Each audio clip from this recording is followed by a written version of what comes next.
Well, good morning, good afternoon, good evening, whatever time of day it is in which you're joining Jordan and I on this meditation. We hope that your day so far is going well. We continue in our sermon series of Company's coming. Company is Coming.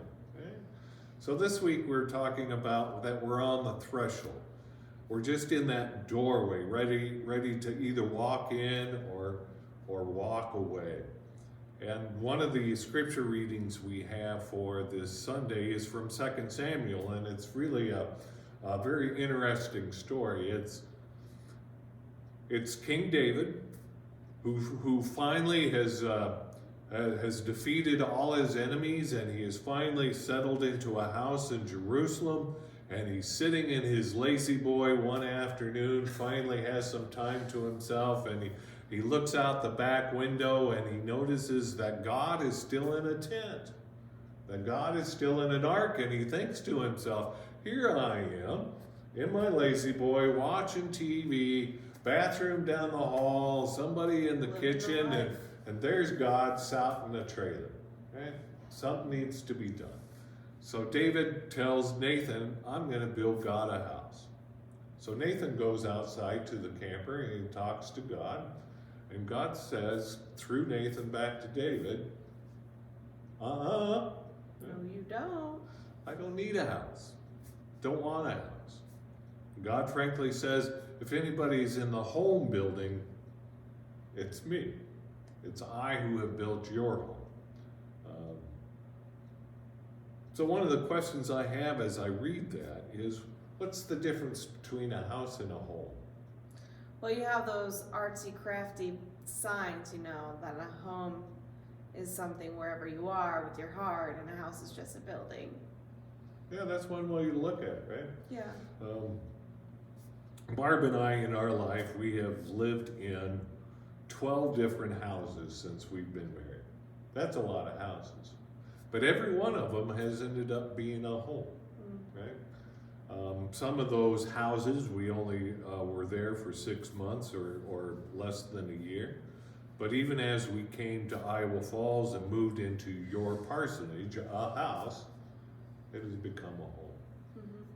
So for me, the difference between a house and a home, and especially when we think of it in the context of God looking to build a home, with David looking to build a house, is a home is all about relationships.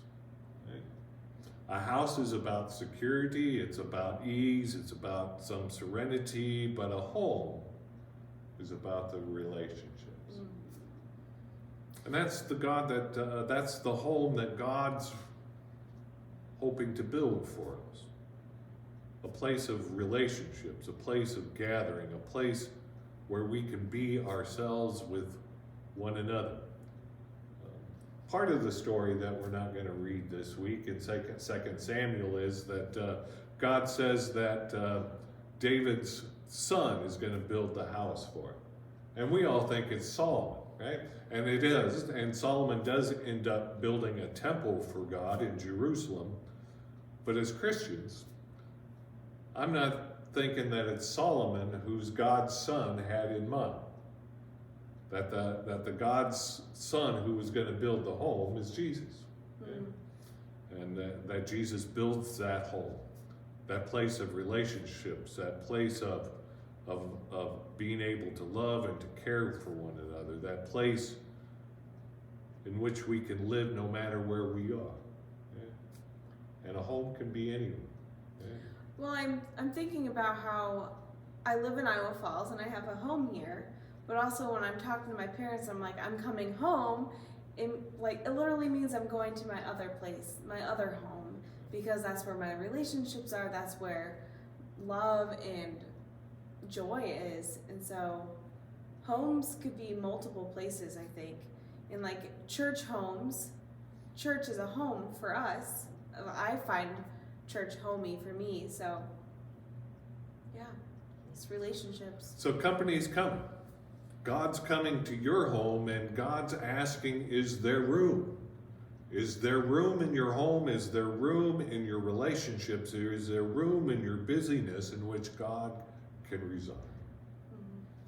So we're on the threshold, and an angel's right there, wanting to know the answer. Yes, there's room, or no, there's not. So peace, and we'll see you soon.